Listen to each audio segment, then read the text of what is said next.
हैं चर्चा, चूंकि कल एनटीए की ओर से रिवाइज्ड रिजल्ट भी डिक्लेयर किया गया है सुप्रीम कोर्ट के आदेश पर।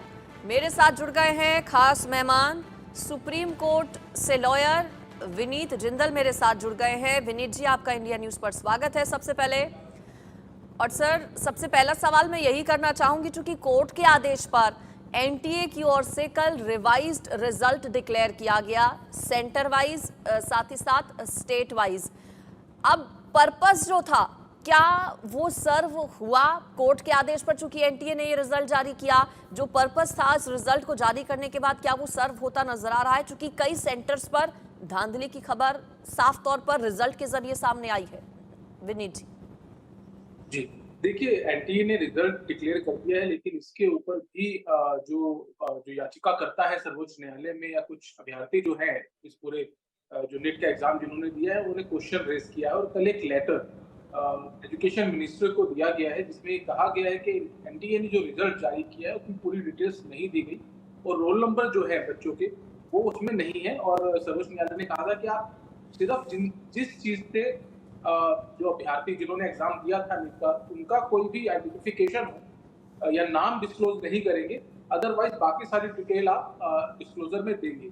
तो कहीं ना कहीं अभी भी एक जो संशय है, जो बच्चे जो याचिका करता है या जिन बच्चों ने एग्जाम दिया था, जो बच्चे इस बात पे सवाल उठा रहे हैं कि एग्जाम जो हुआ वो धांधली हो, कितने बड़े पैमाने पर धांधली हुई, उसमें कहीं ना कहीं अभी भी एक डिस्क्रिपेंसी दिख रही है। और कल जब सुनवाई होगी तो इस मामले को भी मुझे लगता है याचिकाकर्ता उठाएंगे कि पूरा डिस्क्लोजर जो है वो एनटीए की तरफ से मार्क्स को लेकर नहीं दिया गया। और पर्पस यही था सर्वोच्च न्यायालय का ये आदेश देने का कि जो भी याचिका करता है या जो बच्चे जिनके दिमाग में ये बात है कि भाई बहुत बड़े पैमाने पे कोई गड़बड़ी हुई है, तो कोई ऐसी चीज अगर हो तो वो भी अपनी तरफ से सर्वोच्च न्यायालय के समक्ष उस बात को रख पाए, जिसको लेकर मुझे लगता है कि वो पर्पस जो है वो पर्पस कहीं ना कहीं डिफीट हुआ है, एनटीए का पूरा डिस्क्लोजर नहीं देने। विनीत जी, चूंकि कई ऐसे सेंटर्स गुजरात के, राजस्थान के, गुजरात का राजकोट और राजस्थान के सीकर में बताया जा रहा है कि कई स्टूडेंट्स ऐसे हैं जिनके 700 प्लस मार्क्स आए हैं। अब चूंकि एनटीए की ओर से सिटी वाइज, सेंटर वाइज पूरा रिजल्ट सामने रख दिया गया है, क्या इससे जो स्केल है कि कितने बड़े पैमाने पर पेपर लीक हुआ और अलग अलग धांधलियां हुई, क्या ये क्लैरिटी आएगी इससे, आपको लगता है? हाँ, बिल्कुल, बिल्कुल आएगी। देखिए, एक चीज़ जब आप खुले तौर पे पब्लिक के सामने रख देंगे, तो बिल्कुल हर व्यक्ति जो जिसके मन में या जिसके दिमाग में कोई भी संशय है, वो बिल्कुल उस चीज़ को क्लैरिफ़ाई करना चाहेगा। और याचिकाकर्ताओं ने बहुत मेहनत की है इस पूरे मामले को लाने के लिए, क्योंकि पहले ये कहा जा रहा था कि कोई गड़बड़ी नहीं हुई।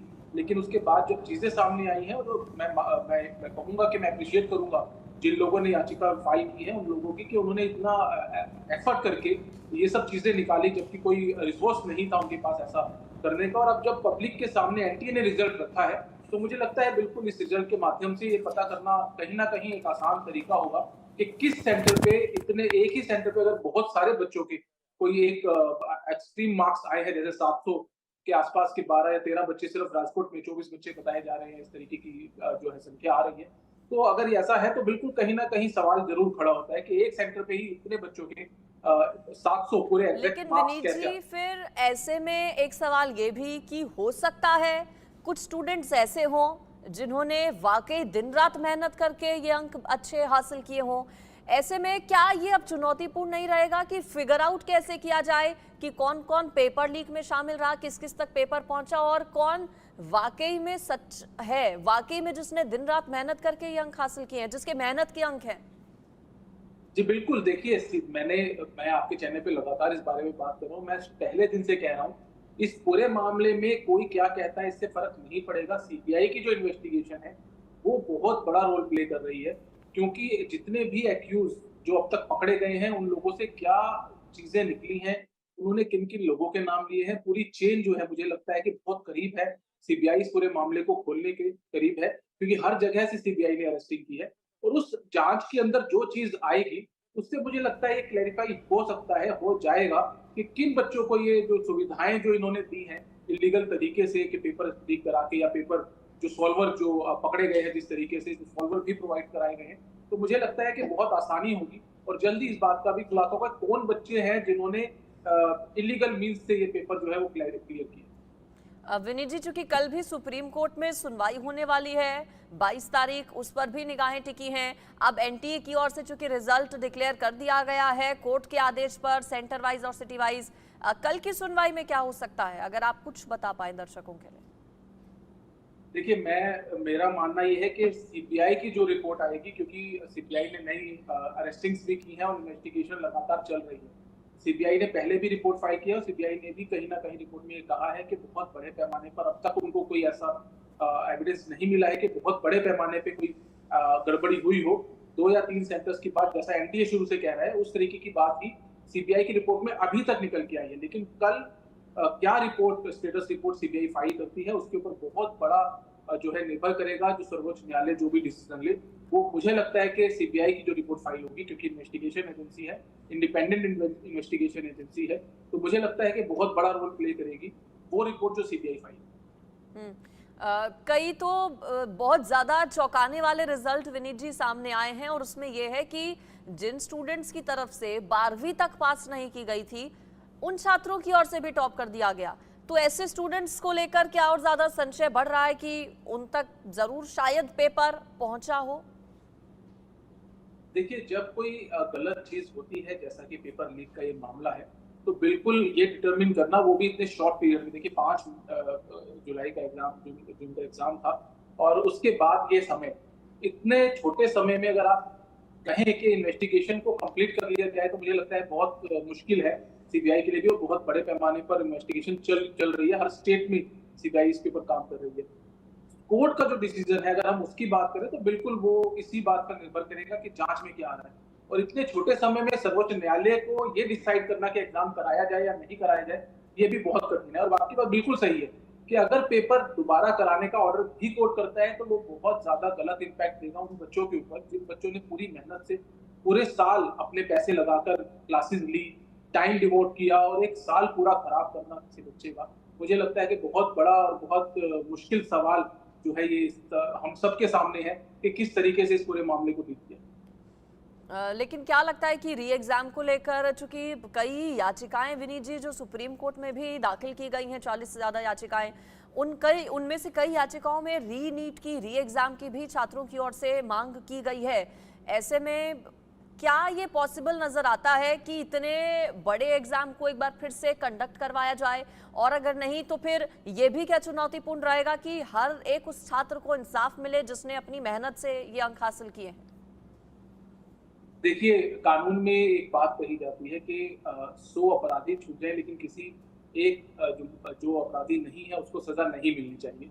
तो मुझे लगता है इसी चीज के ऊपर सर्वोच्च न्यायालय जो है वो काम कर रहा है, और इसी बात को लेकर पहली हेयरिंग से ही सर्वोच्च न्यायालय कह रहा है कि हम लोग ये देखना चाह रहे हैं कि इस पूरे मामले में कितने बड़े स्केल पर था। अगर ये मामला 2 या 3 सेंटर तक, जो अब तक जो इन्वेस्टिगेशन, चाहे एनटीए की हो, चाहे केंद्र सरकार की रिपोर्ट हो, चाहे सीबीआई की रिपोर्ट हो, अगर ये उतनी ही तक रही रहता है, तो मुझे नहीं लगता कि सर्वोच्च न्यायालय इस पेपर को कैंसिल करने की बात कहेगा। मुझे लगता है कि रीनीट एग्जाम कराना, जब तक ये सिद्ध नहीं होगा कि बहुत बड़ा इम्पैक्ट इस पूरे प्रोसेस के ऊपर, नीट एग्जाम के ऊपर पड़ा है इस पेपर लीक का, तब तक मुझे लगता है कि सर्वोच्च न्यायालय ऐसा कोई आदेश जो है वो पारित नहीं करेगा। एनटीए के ऊपर एक्शन की बात जरूर उनके सामने देखी जा सकती है। चूंकि आप सुप्रीम कोर्ट के वकील हैं विनीत जी, कल सुप्रीम कोर्ट में एक सुनवाई होने वाली, इससे पहले 18 तारीख को सुनवाई हुई थी जिसमें कोर्ट की ओर से कई बड़ी बातें कही गई थी। एनटीए को रिजल्ट फिर से जारी करने के लिए भी कहा गया था। अगर कुछ और डिटेल्ड इंफॉर्मेशन आप हमारे दर्शकों को बता पाएं कि पिछली सुनवाई के दौरान और क्या कुछ कोर्ट की ओर से बड़ी बातें कही गई थी। देखिए, सबसे बड़ी बात यही, एक बहुत इंटरेस्टिंग सवाल सर्वोच्च न्यायालय के समक्ष रखा गया था। सर्वोच्च न्यायालय ने ये पूछा था कि जो सेंटर चेंज किए गए, जिन बच्चों ने सेंटर चेंज किए, उन सेंटर चेंज करने की रिक्वेस्ट जिन बच्चों ने डाली, उनकी डिटेल एनटीए के पास है या नहीं।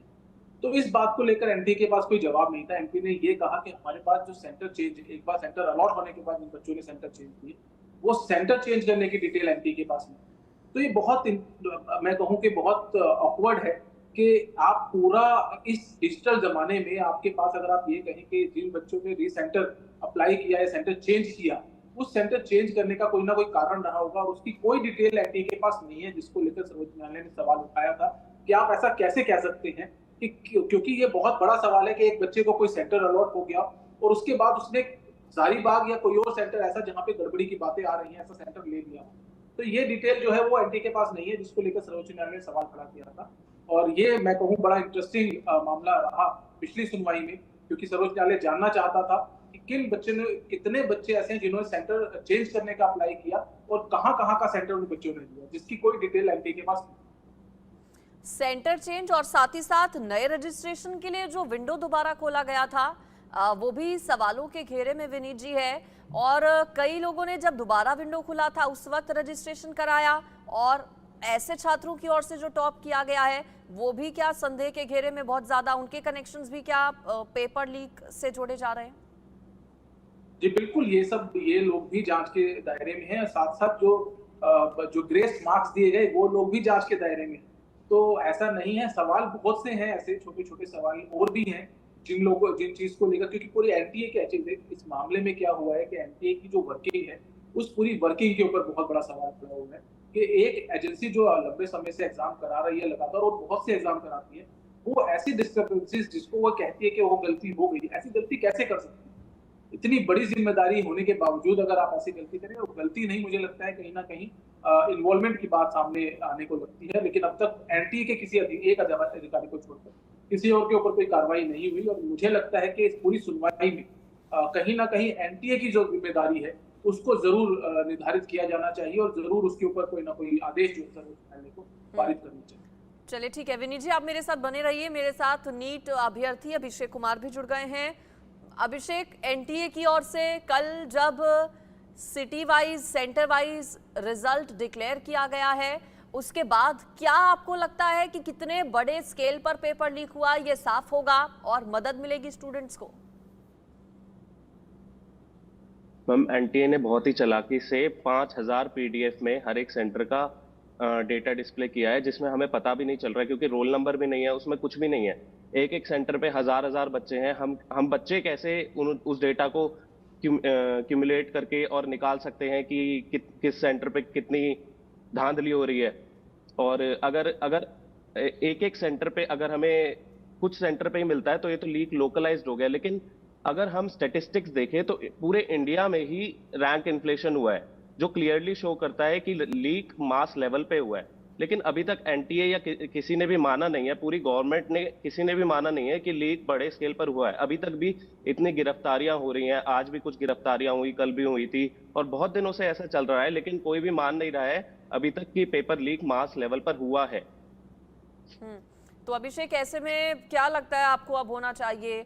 अब आप कह रहे हैं चूंकि कि अभी सेटिस्फाइड नहीं है जो अभ्यर्थी हैं जिन्होंने मेहनत से ये पूरा पेपर दिया, आप कह रहे हैं कि अभी नहीं पता चल पाएगा कितने बड़े स्केल पर पेपर लीक हुआ। ऐसे में अब आगे क्या चाहते हैं आप लोग? मैम, सुप्रीम कोर्ट ने जैसा कहा था कि अगर हम बेनिफिशियरीज को नहीं निकाल सकते तो retest is the only solution. That's what I सी।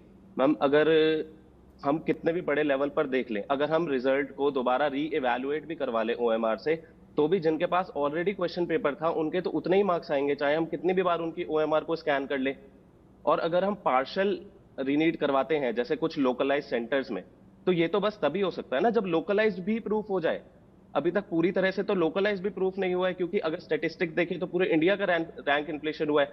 अब जैसे मेरे 650 मार्क्स है, लास्ट कुछ सालों के बेसिस पे मेरी रैंक होनी चाहिए थी 7 से 8,000, लेकिन मेरी रैंक है 30,000। और मैं आपको एक डेटा बताता हूं, अगर हम 665 से लेके 720 के बीच का ब्रैकेट देखते हैं स्टूडेंट्स का, तो 2021 से 22 में जो इन्फ्लेशन आया वो 11% का था।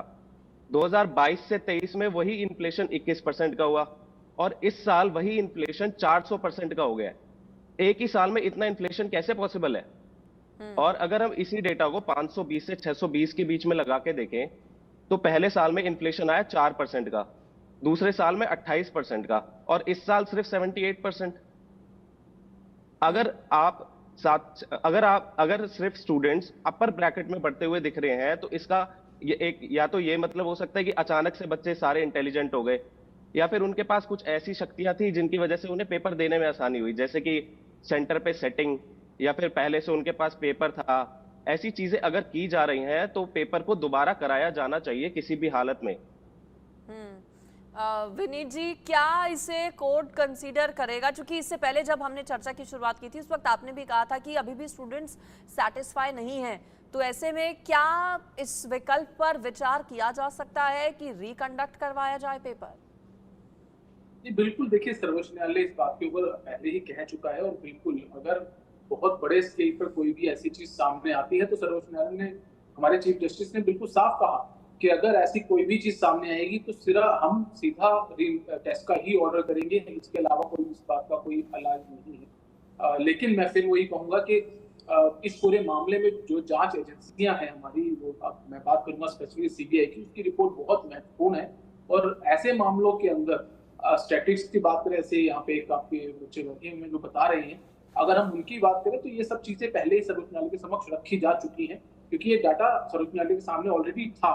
ये सिर्फ पब्लिक डोमेन में इसलिए डाला गया कि किसी और के दिमाग में कोई संशय ना रहे, लेकिन इससे निकल के क्या आ रहा है ये देखना बहुत जरूरी होगा और इसके लिए जो याचिकाकर्ता है वो अपने एफर्ट्स कर रहे हैं। इसीलिए सर्वोच्च न्यायालय ने कहा कि आप डाटा अपलोड कीजिए, सबके पास वो डाटा होना चाहिए, जो भी देखना चाहे उसको देखे।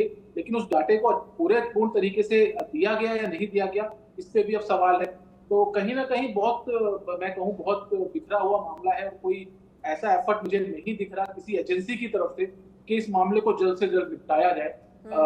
लगातार इस तरीके की चीजें सामने आ रही हैं कि सीबीआई ने एक दिन रिपोर्ट सिर्फ जिस दिन तारीख थी उसी दिन रिपोर्ट फाइल की, जिसकी वजह से 18 तारीख की डेट पड़ी। तो इस तरीके की चीजें मुझे लगता है कि जो जांच एजेंसियां हैं या जो एनटीए है उनको भी संवेदनशील होना चाहिए इस मामले में। इतना सब कुछ होने के बाद भी अगर आप ऐसे कर रहे हैं तो बिल्कुल बच्चों के भविष्य के लिए, हमारे देश के भविष्य के लिए बहुत खतरे की बात है और संवेदनशील होने के साथ साथ प्रक्रिया को सही तरीके से चलाना। बिल्कुल जाहिर है इन अभ्यर्थियों को न्याय तो बिल्कुल मिलना चाहिए, जिन्होंने वाकई दिन रात मेहनत कर, जिनके माता पिता ने खून पसीने की कमाई अपने बच्चे को पढ़ाने में लगाई, अगर उन स्टूडेंट्स के साथ नाइंसाफी हो रही है तो जाहिर है सवाल उठेंगे, पूछे जाएंगे और एक्शन क्या होगा इस पर यह भी देखना होगा।